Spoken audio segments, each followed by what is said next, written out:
Hey guys, welcome to Trigger Points episode 6 with Alex Cedillo. He is running just a little bit behind, so we are going to go ahead and start. And wanted to kind of tell everybody what's been going on in the world of jet lending. Had a crazy couple of last weeks. Man, we are out there closing some deals. I can tell you that right now. It is crazy. Want to talk a little bit about attitude versus, well, not really attitude, motivation versus passion, which are two different things that kind of I want to touch on with Alex when he gets here. Motivation is not always going to be there. Motivation is not always going to be at the forefront of your thoughts on a daily basis. Motivation is going to be it come and go like it's not ever even there. What I will say though is passion and discipline. Those are the two keys that you probably need to key in a little bit more on, because of the fact that they're not as emotional as motivation.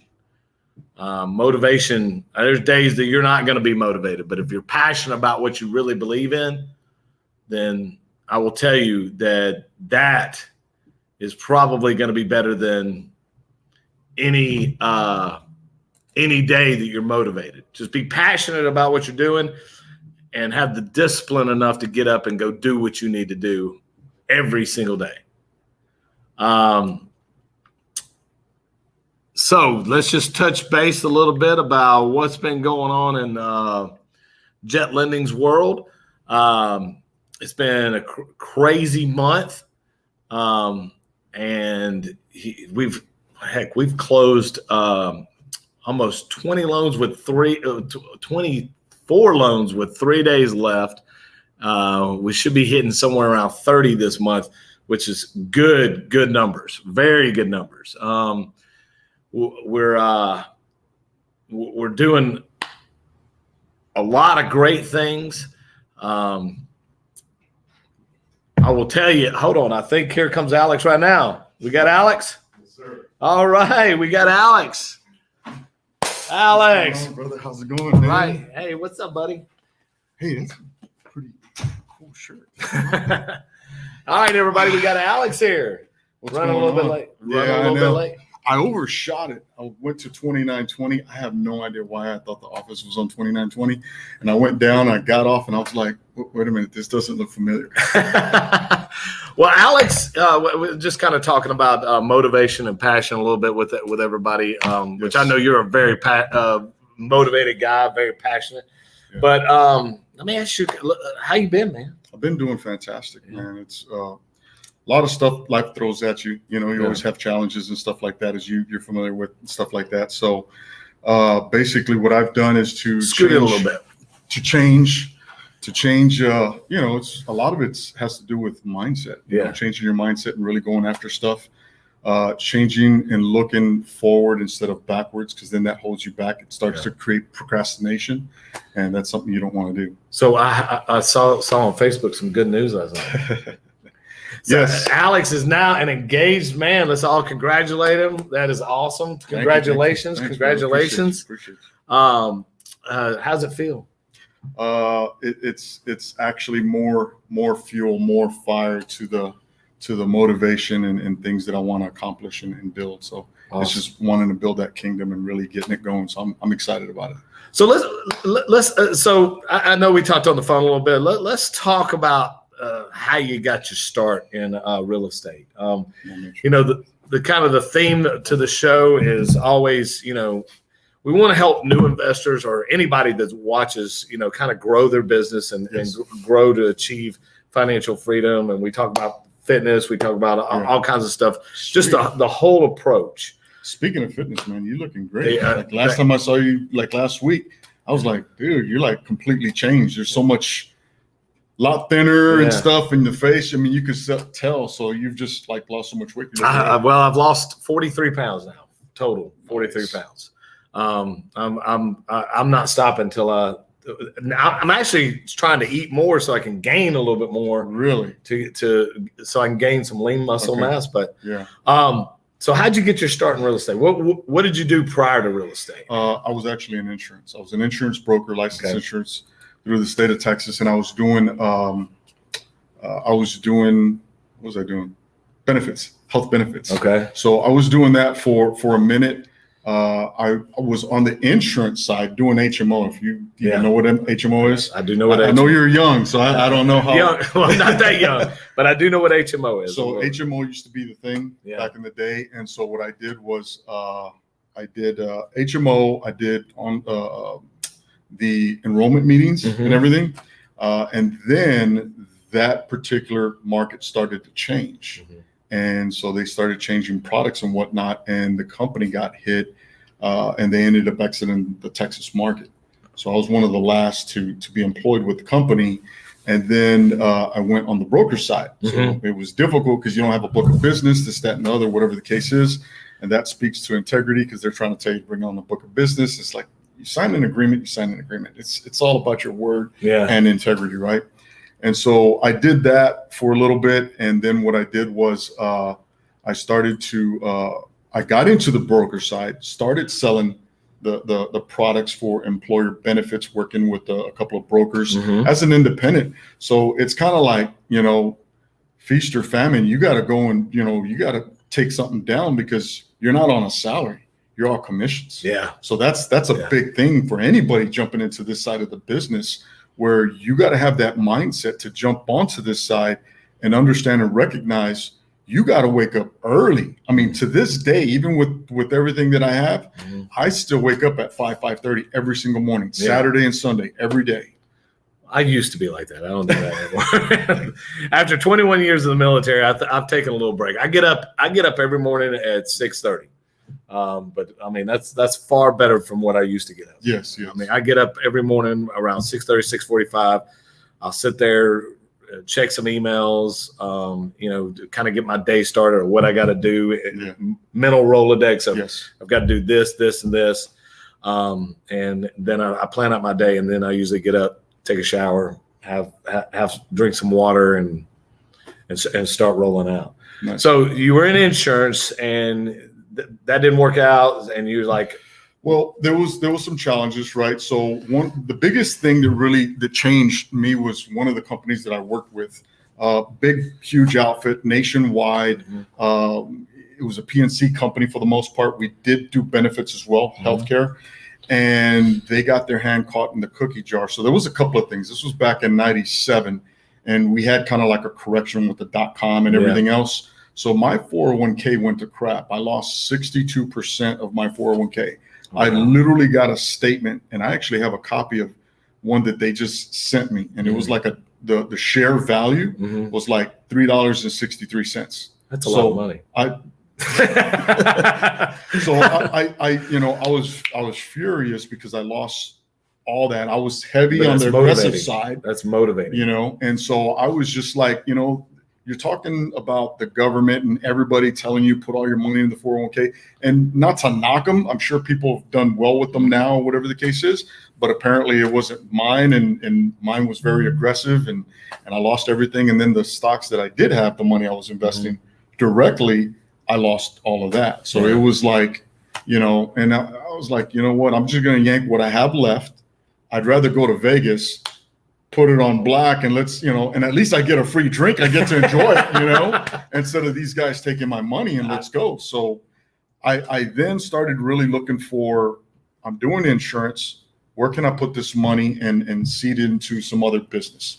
I was thinking, we're talking about health, and I was thinking about a burger joint. I like the classics type, mom and pop burger joints with the shakes and fries, crinkle fries, and all this other stuff. I'm getting hungry already. Oh yeah, I'm already getting hungry.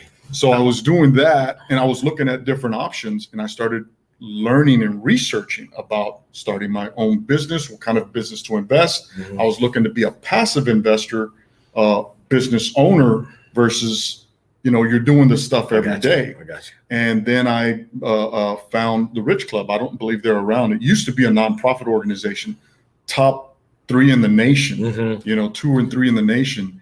And I found that, and I started looking at real estate. I was actually looking at biographies and autobiographies, books, and gathering that information. And then I realized these guys, they pulled money out of their real estate, meaning their house, or they sold it and they made all this money and they seeded whatever their passion was. So that was the seed money. So this was the so-called vehicle. Even though it was their house, they sold it or they pulled out equity to feed this other thing, right? And so I thought, okay, that was the intention, to start off and then figure out what I was going to invest in, use that to go that route. I realized that that's what it was. And then it just took a hold of me. I really enjoyed it. You help so many people out. You get, rewarded greatly, not only money wise, but through fulfillment. Yes. You get people telling Absolutely. you, you know what I'm saying? Absolutely. So that huge difference. I will say this, that when you talk about that, the most rewarding thing about my job here at Jet Lending is when you get that phone call from that new investor, and they've almost got tears in their eyes, and you can feel the emotion. Thank you. And they just say, thank you for getting me into my first investment property. I am on my way to my dream. And I've had that phone call with, I don't know, at least 100 people over the last 6 years. Some people, they're not as emotional about it because it's strictly business, but the new investors, the one that you're getting them out of that 9-to-5 job or that job that they, just haven't really, that they go to it because they have to provide for their family, but they're not really passionate about it.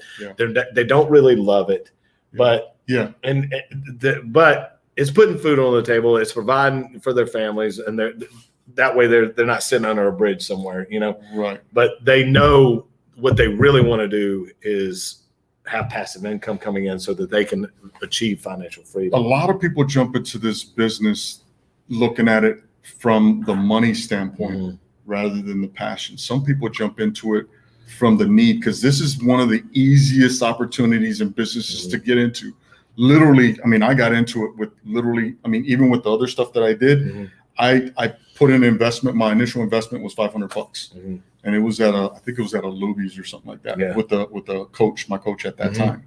And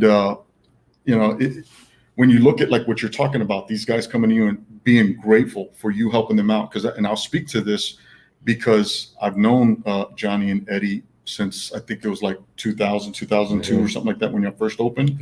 And I set up an account and I did I learned to do options, which is wholesaling, assignments. So I learned to do that, build my money. And then one of the things that I was very grateful for, like you're saying, people come to you.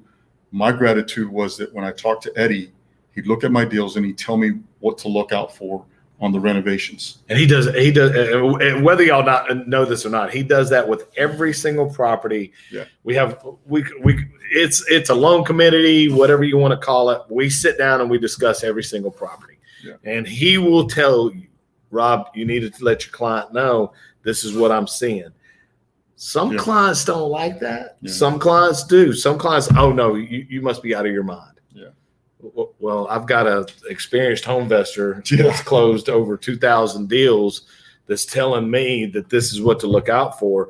I think you should heed this warning and know that he's got a little bit of more knowledge than either one of us and probably 5 other people that we could put in this room. Right. So at no time, and this is what I tell people, don't fall in love with an investment property just because you want to make some money. Right. You need to fall in love with the data that's inside that property. Right. If the data's there and it supports it, hey, by all means.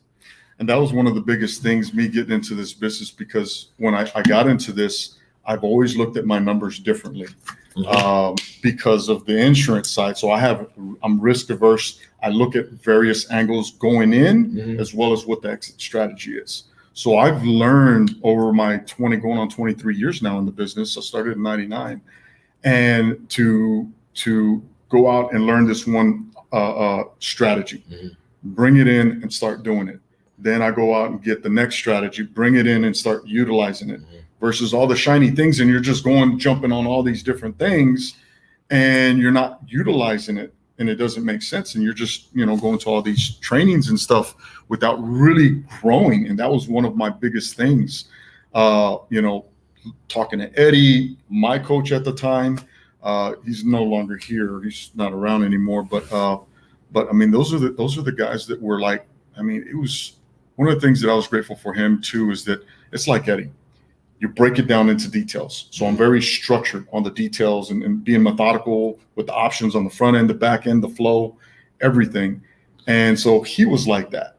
And so kind of like the engineering mentality. Yeah. So you got that, and the structure, because if you jump over here, you know what you missed. Once you go through it and it's routine over and over and over, it's just like if you sat there and told me exactly what do you do when your feet hit the ground in the morning, you can tell me. For the first 10, 15, 30 minutes, 90 minutes, whatever that is. Same routine every day. Exactly. So, well, except on the weekends. But my point is exactly. And it's just like when you guys are doing the processes of the loans, it's a check. From start to finish. It's a process. It's a process. And we've got it simplified down to, we even label everything 1 through 25. Yeah. There's 25 items typically in a file. Yeah. The last one is your closed doc set, which would be number 25. And we label it. Some people say, why do you label your loan estimate number 7? Yeah. It's because that's the 7th document in our file. We want it labeled so that we know exactly where to put it, when to put it. Exactly. You've got to build your business that way. Yeah. So, well, you don't have to, but in order to keep it structured and to keep you on the same track, do it the same way every time. That way it becomes repetitive. I mean, think of it like this. You're starting a business and you have no business plan. Mm-hmm. And you go in, and then let's say you bring in somebody else comes in and loves what you do, and then they want a partner. They're the money guy, and you're the one that how to do the deals. And he says, give me a business plan. You have no business plan. Then what? You're SOL. Yeah. Let's just say you got a business plan and it's only limited to, 10 items or 5 items, whatever that is. You always have to build your foundation. So you have to structure your foundation regardless. You build your foundation, know, and at least start off with something, so that way you can start applying bricks and start building up that castle, so to speak. Yeah, it's a solid foundation. If you got a solid, it's like anything, especially with a rehab. You may have a piece of crap house, right? But if you got good bones, good foundation, exactly, you can make something great. Exactly. And that's with relationships. That's with anything. You've got to start off with a solid foundation and mutual. There's some things that I found out throughout my time. Mutual relationships are built on a two-way street. Okay. And right. And you've got to. And I will say this. My dad used to tell me this. He said, "Son, one-way streets are hard to travel down." I'm like, okay. And then I was like, what are you talking about? He's like, just remember that one-way streets are hard to travel down. And then later on that day, he said, you have no idea what I was talking about, right? I said, you're obviously talking about one-way streets. He's like, I'm talking about relationships, boy. He's like, you got to make sure that anybody you want to do business with or anybody that you want inside of your life, they're reciprocating what you're putting out. And if they're not, cut them. Yeah. So, I mean, and if you live your life with like that, I honestly think that you will be successful. I mean, you get out what you put out in the universe. You get it back. Very true. I've done in my 20s. I've done bad things. I'm sure you've done things that you're not happy about. Everybody has, and I've been paid back for that. And I know I have. And when I figured that out in my 30s, I was like, all right, it stops here. I'm gonna start living my life like boom, boom, boom, in a way that if I treat you a certain way, I'm gonna expect you to treat me that way as well. So you were in insurance, got your start in real estate. What all have you done in real estate? I know you said you've done some wholesaling. We still do wholesaling. Still do wholesaling? There's a whole slew of stuff. So what I'm known is for creative financial strategies. Okay. Because I've learned so many different things. Not every deal is different. And I've done well over 1,000 deals in my time doing these flips. And I do stuff here in Houston. I do stuff throughout Texas, and I do stuff in a couple of other states, Florida, You've got a new company called Flip Nation. Flip Nation. FlipNation.com. Basically, I started that to create this platform to help people because, I can be greedy, and I can sit there and take on all these deals. And I'll give you an example. One deal we did, seller had about five different people come to the table, make her offers, this, that, and the other, which couldn't fit because she was technically upside down. Okay. It was her husband deceased, but she came in and married him after he owned the house. House was on a reverse mortgage. So she couldn't even talk to the lender. It was already going to foreclosure because she was already going long enough without saying anything that she finally got a letter because they found out about the deceased and started the auction process. Oh, wow. So she was getting out. She was mourning. She was like working at Jack in the Box. So she didn't have any money. She didn't know what to do. She was going to get kicked out. So she went to 3 investors, I believe, and nobody was able to help her out. Everything was below number. She'd have to come out. I believe that was going to be like, I want to say about $50,000, $60,000. She had to come out of pocket just to sell the house. And the house was not in great shape. Yeah. She had cats and dogs living in the house, this, that, and the other. So it was in horrible shape condition. It needed help or whatever. She needed help. She was just in a bad situation. And so basically what I did was we did multiple strategies to lock that down, stop the foreclosure, open up the dialogue with the lender and her, and then started different processes to remove liens, do a short sale. We actually did a short sale on that one as well. We ended up buying that. I think all in with all numbers, we did like about, I want to say it was $28,000, $30,000 in renovations on this one. And we were all in at like 44 cents on the dollar. Okay.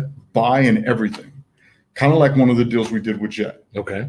This is why we're like, you guys love our files, right? Especially when always good files. I will say that about your files. Every time they come through, I think you got a little shoe in on us, but you kind of know our processes, so you kind of know what to expect.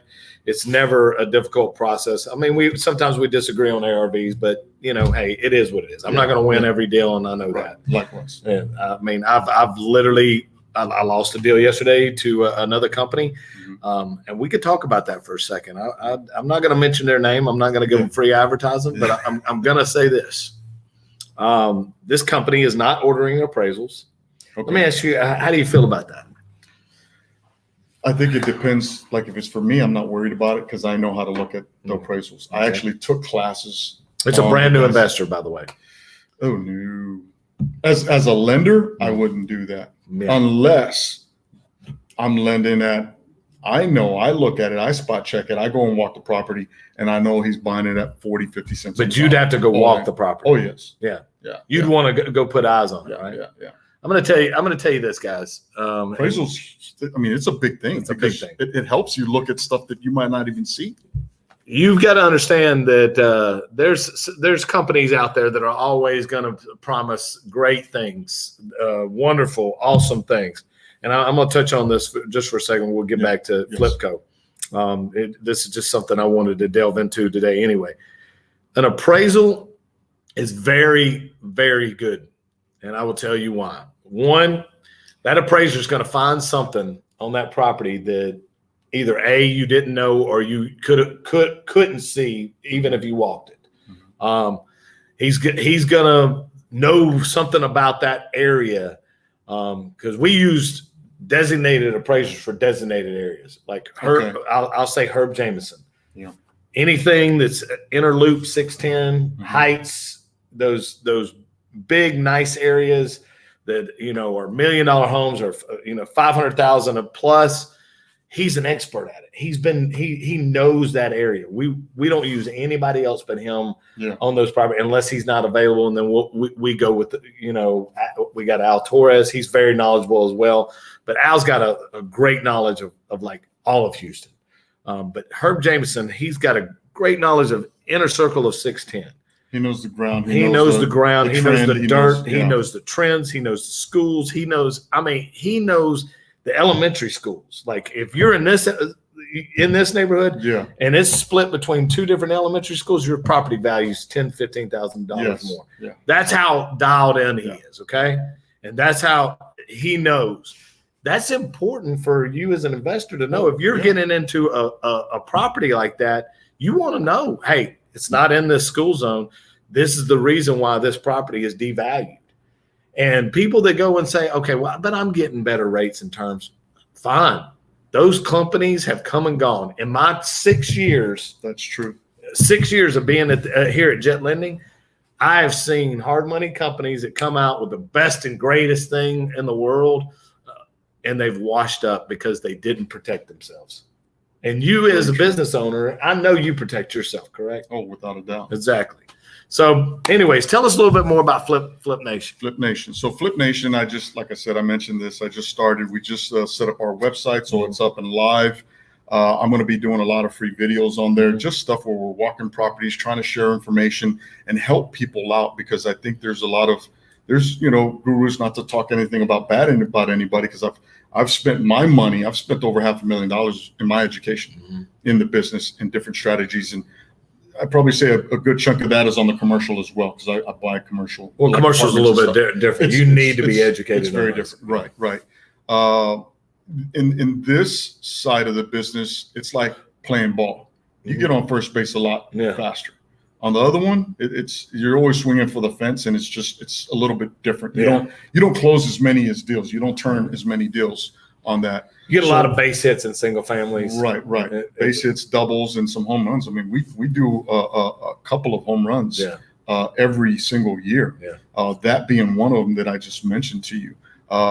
Even to speak on another one we did with you guys, I came to, and I don't know what's the best guys you've ever had that came in and closed the deal with you guys and either brought no money to the table or a little bit. We did the one on South Houston. I came to the table with $28 to close that deal. Yeah, that was a lot. That was a lot of money. I know. I tried. I tried the best. I didn't have. I had the $18. I had to borrow $10 from you. So yeah, I'm sorry. Sometimes I'm not able to get the whole amount covered. But if you can't afford $28, dude, I'll lay my credit card down for you. Okay.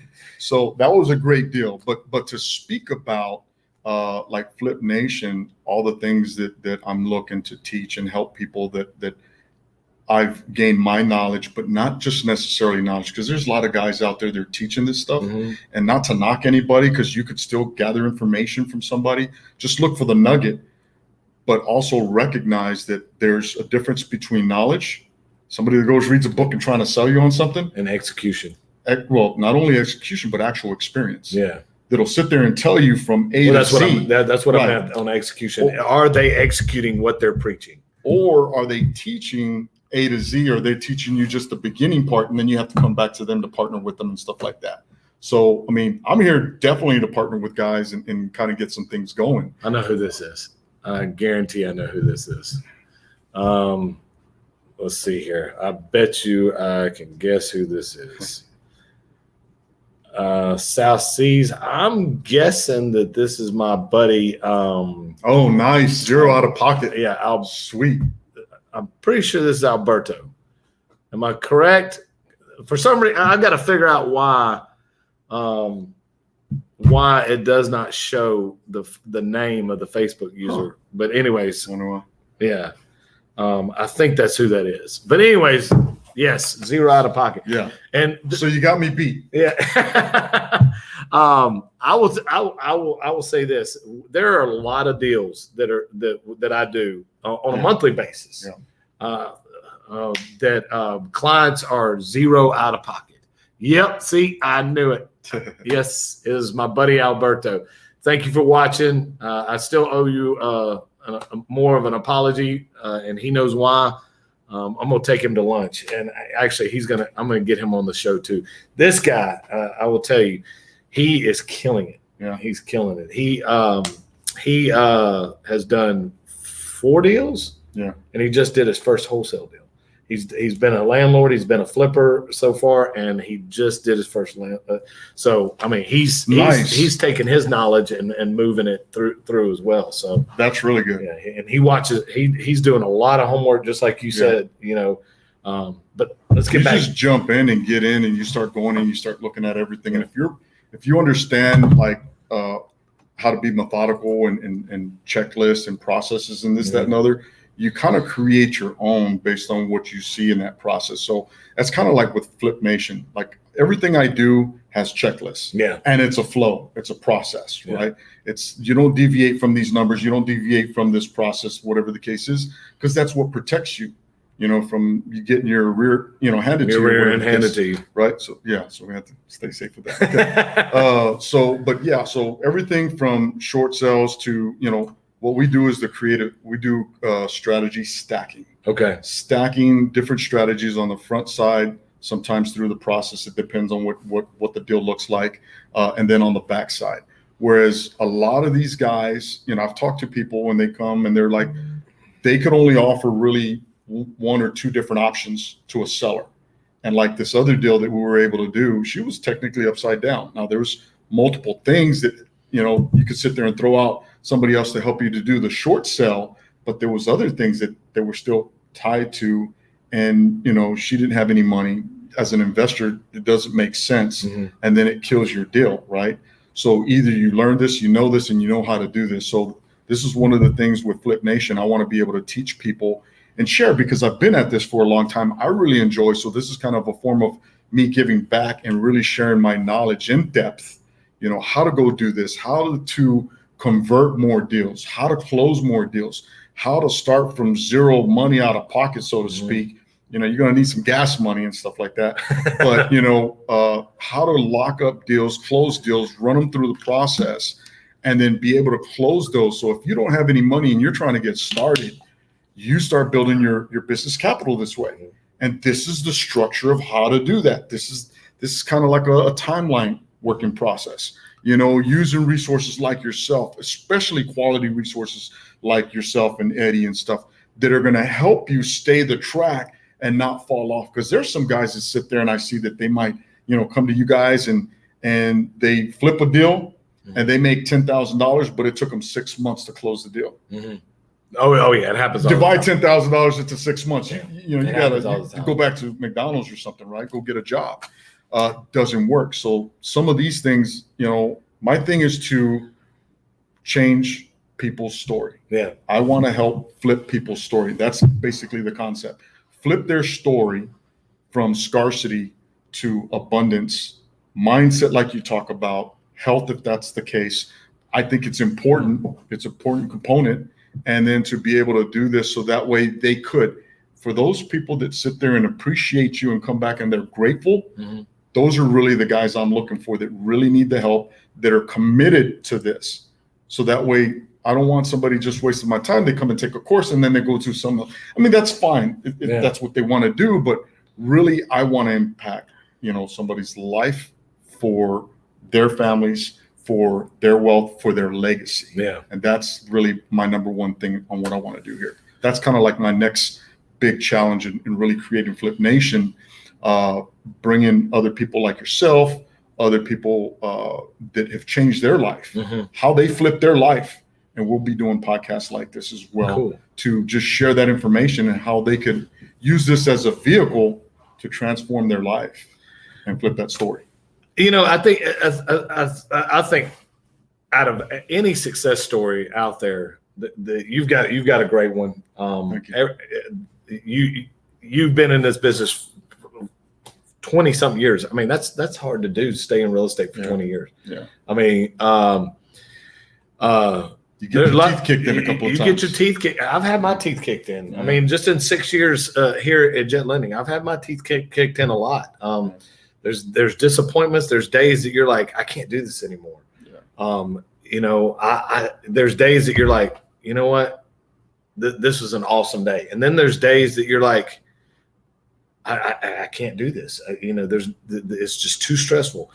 I will say that I'm more passionate about this job than I was while I was in the military.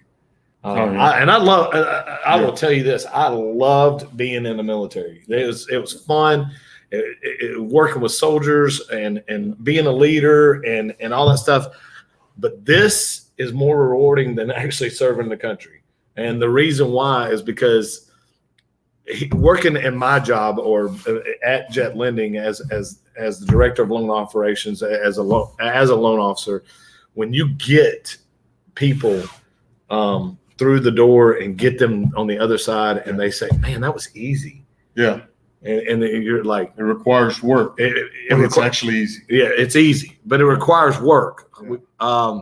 That's the most rewarding thing in the world. What can Alex tell us about some of his failures? And yeah, tell us about some of your failures, and then I'll talk about some of mine. Well, if anybody that's on the show, that's watching the show, knows Houston, I'd say mindset is like your number one thing. Yeah. To speak to my past, everybody's there's a lot of people that got sad stories, growing up broke, poor, this, that, other, whatever the case is. I did, and I don't know if I should put this on social media, but I remember as a kid, I was young. I was a little kid, and I'm talking like a little kid. We lived in the projects, 5th Ward. If you guys know where 5th Ward is or 2nd Ward, you guys know. And anything that's called with a ward, it's usually the hood. And so this was over there, 5th Ward, whatever the case is, and 2nd Ward where I kind of grew up. We lived in the projects and places, or whatever the case is. And I learned one thing, that is, if you're poor, it's one thing, right? You're kind of either grown into that or whatever the case is. It's just your environment. But if you stay broke, then that's your damn problem, right?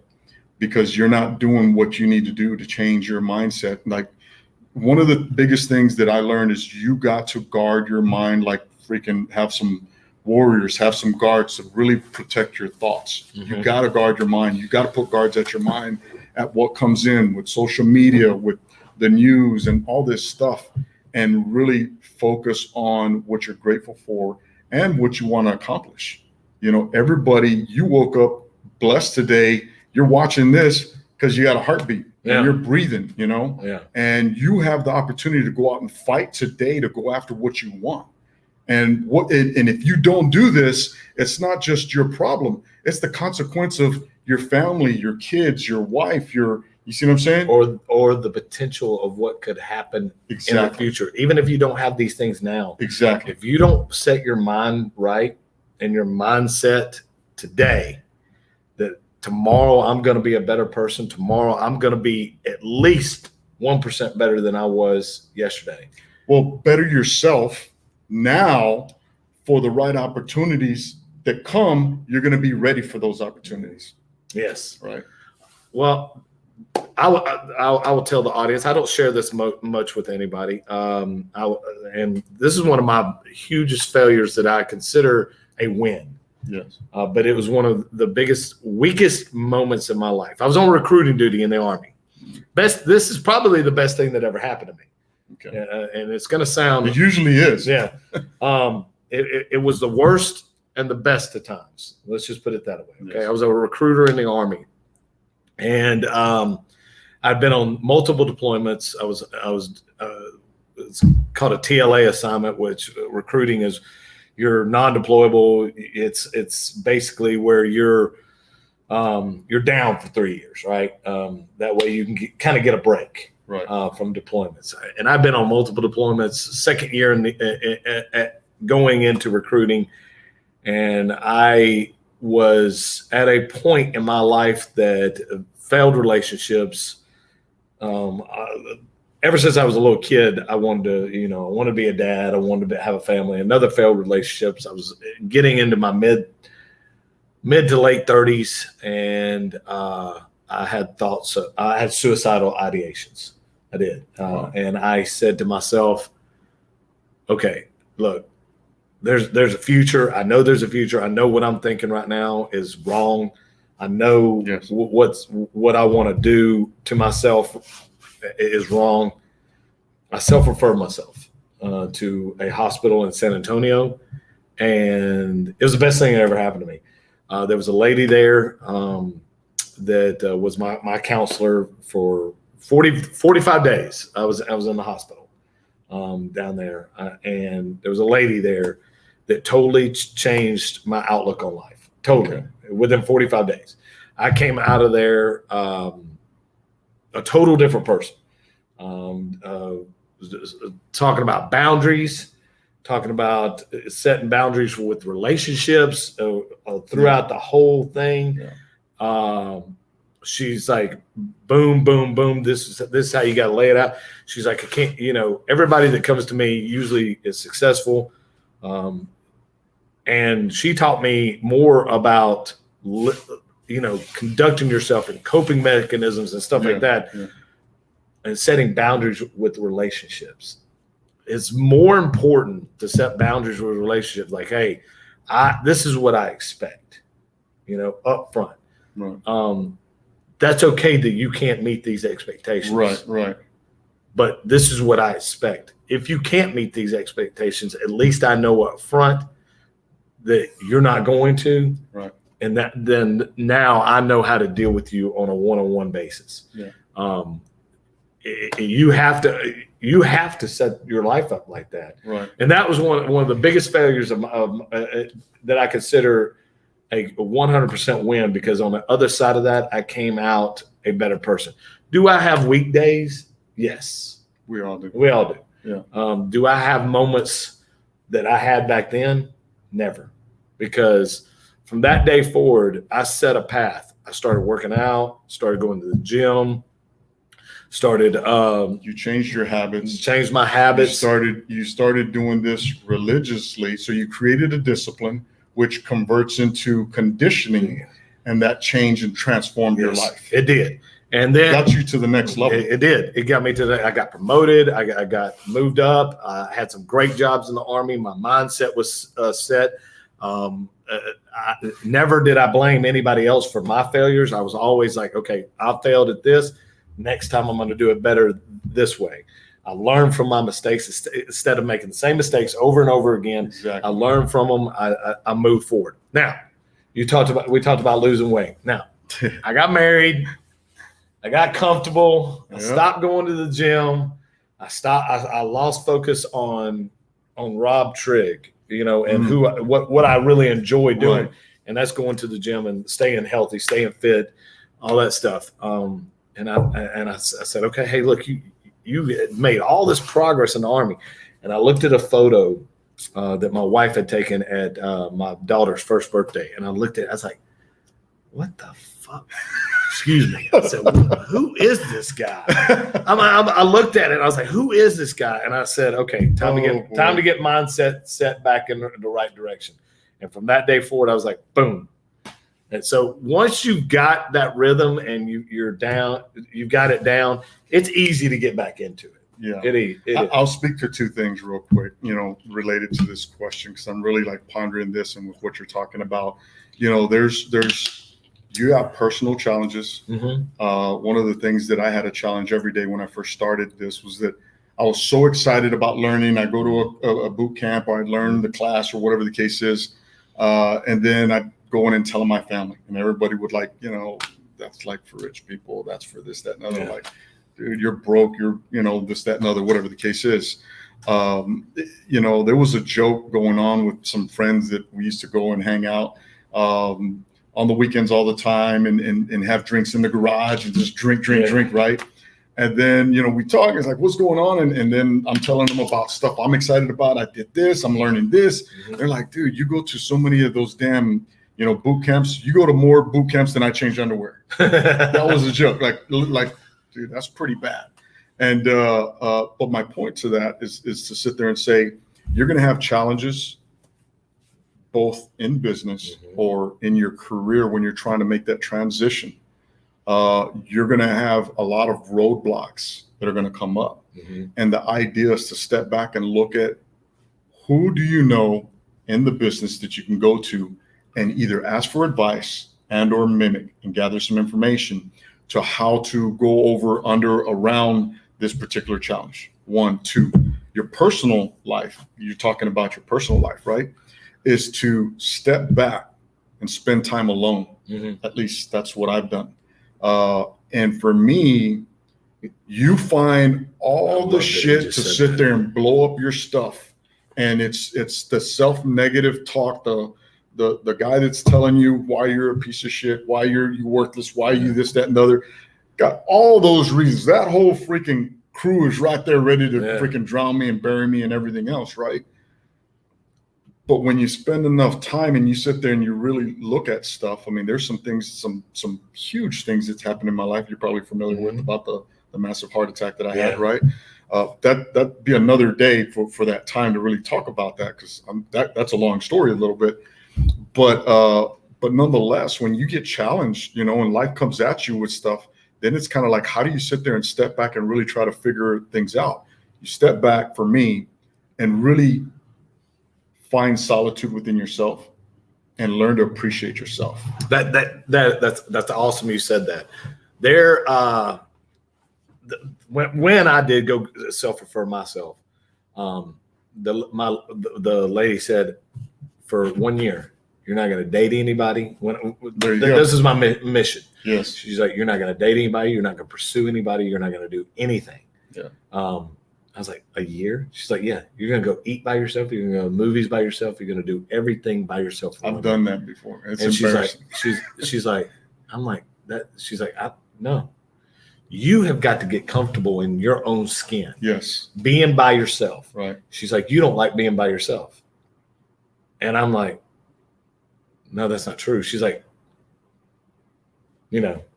really? But it becomes self-awareness, right? I became self-aware at that point in time. And I was like, okay, I got you. So I left Fort Hood, not Fort Hood. I left Longview, Texas as a recruiter soon after I got dismissed from there. And I went to Fort Campbell. I didn't do it for 4 years. 1 year. I did it for 4 years. Really? I didn't date anybody. I didn't do anything pursue anybody. Yeah. I did it for the whole 4 years I was there. I did it on purpose. Yeah. Now the last year, so you were intentional. I was intentional. That's the strength in what you're doing, is that you became intentional, and that's where that damn shit. So changed. When I was at Fort Campbell, the whole time I didn't pursue anybody. I didn't go on any dates, no dating websites, nothing. Now, did I meet people at the gym and stuff, and we'd hang out or something like that? Now, the last year I was there, that's when I turned the faucet back on, and I met some awesome people. But every one of them, I told them, look, I'd already developed my retirement plan after military. I said, every person you meet, be honest with them. Okay. I am moving to Texas. Yeah. I would like you to, keep this in the back of your mind. If you would like to pursue this relationship, know that eventually we would be going back to Texas. Going to Texas. I want breakfast. I'm wearing boots. Yeah. Let's go. Yeah. So none of those relationships worked out because they didn't understand where I was coming from. Right. But it gave me practice to when I, building those boundaries with people. And setting expectations with people. Nice. And it gave me a lot of practice. And when you do that in business and when you do that in your personal life and you set those expectations up front, at least some of those people that I dated, we talk every now and then just to catch up. We're still friends. Stay friends. And but they respected the fact that I set those boundaries up front. Yeah. And they're like, you know what? We can still hang out, but I'm not moving to Texas. I'm like, okay, let's hang out. Let's just be friends. Yeah. But let's see here. We got something right here. How do I work with Alex? What type of investors can he work with? That's a great question for you. Well, there's multiple businesses that I have, and that's a great question, because one of the things is to sit there and say, go to flipnation.com. And then we got a phone number there, obviously. Chime in, put your information, and then but you can call the office and then ask to get a hold of me or whatever, and we could set up a time and call, because everybody's different from whether Whether you're a newbie and you don't know squat and you're trying to get into the business, whether you're a wholesaler already and you're really trying to master your craft, and you want to master that. Whether you're a landlord, I wholesale, I landlord, I do owner financing. I slice and dice deals 16 ways to Sunday. Literally, I kind of I created the options so I can figure all that stuff out. I do lending sometimes, just for my IRA and stuff to build that stuff up. But for the most part, I lend to myself, technically, right? I just set that up with my own stuff. I want to be able to teach people to help learn the business the way, because the stuff is coming, right? It's no different than 2008 and prior to that when there was crashes or whatever. There's going to be another correction. It's always what's happening right now. Well, yeah. The stock market's already made a correction. Bitcoin, I know it tanked. Yeah. That correction has already happened. Right. And so for investors, if you're like an investor and you want to sit there and put money into like projects or joint venture opportunities, whatever you want to call it, then you're talking about, secured, insured, and collateralized. Yeah. Versus like you're talking about the Bitcoin and stuff that goes up and down. You have no control over it, whatever the case is. Real estate is more stable than any other stock option, whatever you want to call it. Right. Real estate is where you need to park your money, in my opinion. Right. Now, there's a lot of people that know how to ride those trends in the stock market, know how to when to invest the right time. Great, wonderful. I still think real estate's more stable. Yeah, I like real estate more because it is tangible. It's not something that's like you can't see, so to speak, right? It's fugazi. Exactly. It's not real. Exactly. So, and then not only that, for me, I always, and I relate, like whenever I'm teaching people the business, whatever I got a student or we're mentoring or whatever, I always relate everything to food. You would think I'd be a big guy. I think I was a food critic or something in another life, or a chef or something, because I'm always relating to steak. I'm always relating to fish, like becoming a fisherman, become a master fisherman. You're never hungry. When you learn this business and you learn some of the strategies, you can sit there and slice and dice. You build your capital. You start stacking that capital, structure it properly so you can still pay yourself, and you put this in the kitty, if you will, for that investment fund, for that rental. Not only that, like subject to strategies. Yes. Subject to strategies is one of the powerful creative strategies, and that's a class that I'm holding as well that we're doing. And that's the checklist, all the docs, forms, this, that, and the other, how to do this. And then, you got I think it was 5 different ways to exit out of a subject to strategy that I came up with that you can sit there and put out. So there's so many things that you can do. I'd probably say the biggest thing, anybody that wants to get a hold of me, obviously go to the website, flipnation.com. Definitely check in, follow, share, whatever the case is. Instagram. Yeah, I don't know all that stuff. And, my office, Sharia, she does all that stuff. So, I think I need. Somebody told me, what's your channel or something like, what do they call that? Is your channel? A YouTube channel. You got a YouTube channel. So it's like your label or your. I have no idea. It was an Instagram thing. I don't you said know that Instagram either. I forgot. So anyway, okay. So my assistant knows Instagram. She's like, you got to do this. I'm like, I don't. You do it. Yeah. Here's the login. Here, you do it. Yeah. She's like, I'll just do it. I was like, okay. Yeah. I don't get. I get Facebook. I guess us old timers. I get the the Facebook, the old book face. But as far as I don't even know how to turn on Facebook sometimes. Yeah, I don't mean it like that, but if you tag me or something, and then I'm like, I can see it, but I don't know how to like where it shows on your feed or your post or whatever. Yeah. Sometimes it'll pop up and I can see it, and then I do unhide or whatever it is, so it posts on you. Because some people sit there and they're trying to market stuff. Well, not only that, there's people that market. They market stuff that's out of the country, whatever the case is, and they'll tag you in it. Stop tagging. Be serious. Stop tagging. Tag yourself. Don't tag me. Yeah. So I I don't have a lot of that time. So anyway. So let's talk about we got a few minutes left. Let's talk about what the future holds for you. You get married. You just had a baby. Yes. You're in your 50s. You talk about the challenges that you had in life, right? And you would have never thought it could be so good. No. You know what I'm saying? No. You get this at 35, this unconditional love from your baby, from your wife, it's just like you would have never thought. You know, if you would have done stupid shit and continued that stinking thinking, then it wouldn't be so good. Stinking thinking. I like it. So it's what it would have been, and you would have never progressed because you didn't challenge yourself. You weren't intentional about making that change from the 1 year, not just the 1 year, but 4 years, to really owning yourself, to really be able to control your own emotional intelligence, if you will, right? Yeah. So that was the powerful thing. So the things that I'm looking at, you know, with my daughter, oh my God, it's just like, it's almost surreal. Yeah. Me at my age, that kind of thing, I would have never thought. Yeah. I truly think she's a miracle, because I thought, man, my guys were like on the tubes going down the Guadalupe River, just chilling and relaxing. Nobody's, you know, athletes, you know, everybody's relaxed already by now. Yeah. That's what I thought. And now I have this, it's given me some additional drive and a mission. Not only that, but like just the industry as a whole.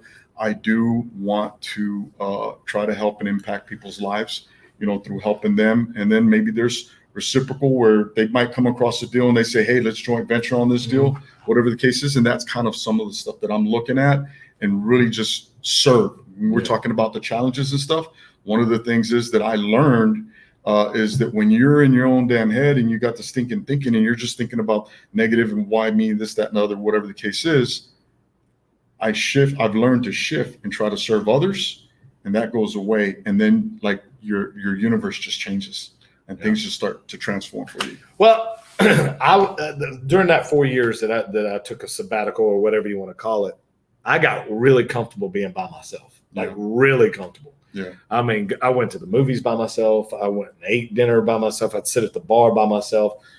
You know, I was I guess a recluse at that time. Recluse, I didn't want anybody in my zone. I didn't want anybody in my world. Yeah. I wanted to get as comfortable with me and who I am and fall back in love with myself. Because if you don't love yourself and you don't know who you are as a person and what drives you to do the things that you do, then you're never gonna get down the right path. You're never. And I mean, you can sit there and argue with me all you want, and I'll say, okay, I've lived it. I'm sure you've lived it. Yeah. You have to have the right mindset. You have to be in love with yourself enough to know that you deserve better for yourself. Yeah. Every single day you should be striving to do better for yourself. And it's interesting you say that, because if you sit there and you look at the people that are out there in this business, right? You got newbies, you got, you know, experienced wholesalers. And then you have your landlords, you have your guys that know how to do owner finance, and then you got investors, you got commercial, you got everything in between, right? You know, this landlord only gets to eat when a wholesaler brings him a good quality deal. Yeah. Right. And then if he doesn't have all the money to do the deal, he needs resources like yourself, but quality resources, somebody that's gonna be authentic and give them the true numbers and say, this is what it is. This is your safety net.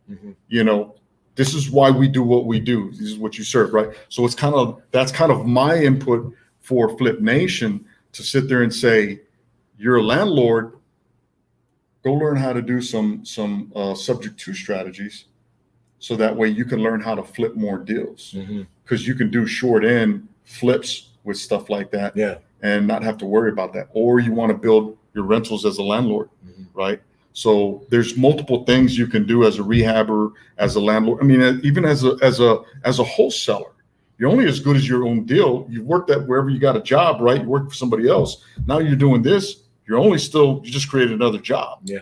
Right.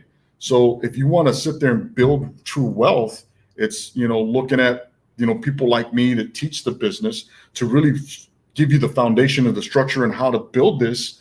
And then people like yourself with the resources to help this, you know, to get them where they need to go, because they're using your resources for the rehab money, right? Because they don't have that. And people that they can technically trust. And that's the biggest thing in this industry. Trust. Huge. A lot of challenges. And I've had my own damn challenges with people.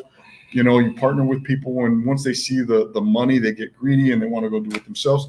which is fine, but it's like, dude, just Greed. don't walk off with the shit. So come on. one of my newest clients, her name's Kaylin. I'm not going to put her last name out there because she posted the other day, and I'm going to read this word for word so I don't mess it up. Lord, if this market hasn't brought out greed in people. Oh yeah. Guys, we're going to end on this. Greed is not always a good thing. And remember where you came from, because eventually things are going to turn. They always do. And then you're going to be reaching out to those resources that you messed over. Yeah. And long story short, it's gonna bite you in the butt. Not only that, to sit there and speak about this is interesting, because the guy that did what he did to me, a lot of people didn't believe, that was what he was like. But then apparently he did this to a couple of other people. And then there was even a video that was posted out there on Facebook or whatever the case is, that was like, it spoke to that. And a couple of some other guys that I know came to me and apologized and said, like, I'm sorry for thinking that like you were like crazy and this, that, and the other. It's like, and so this industry is a very close knit industry of people. You burn somebody, it will come back like, oh, it will come and bite you in the ass. And you're looking at, think about it. Why the hell do you get into this business? To help people. You're in this business to help the people, and then you get rewarded, but you're going to build your wealth. The number one thing that everybody comes into this business, I want to make money. I want to be rich. They're not thinking about helping people. Right? I want to be financially free. Exactly. What their main focus is. Have that financial freedom and the flexibility by serving and helping people, being a person of integrity, and then getting the right people, the right family, the right team people to come and work with you. Build your team. And build your team, build your wealth for your own family, so that way you could be financially flexible and free to do whatever you want, whenever you want, with whomever you want, whenever the hell you want. Yep. Alex, I appreciate you coming on the show, man. Yes, Thank sir. you so much. Thank you so much. Next week, we will be here on Thursday. I will tell you why. I'm going out of town for my 45th birthday, which is July the 4th. So we're going to be a week, 1 day early next week from 10 to 11. Have James Toller coming on the show. I appreciate everybody for watching. Alex, again, thank you for coming on. Again, next week, we will have James Toller on Thursday. We're going off a script just a little bit, but we're not going to pre-record it because I want to get James in here live, but I'm going to celebrate my birthday. The week following that, you will get Johnny Hayes and myself live in Destin for the show. Oh, that's going to be fun. Oh, that's going to be fun. Yeah, I think me and Johnny are going to do a little how to relax in real estate. And nice. Anybody in the world that I can get to talk about relaxing in real estate, and that would be Johnny Hayes. We'll do a live next time I go do a trip. We charter a yacht from time to time and go island hopping, and I'll try to do a live with you on that where you can see the island hop. Awesome. All right, guys, we're out here. There's enough time for Trigger Points. Thank you so much for everybody watching. Thanks, Alex, Appreciate for coming. You guys. All right. We're out here. All right, brother.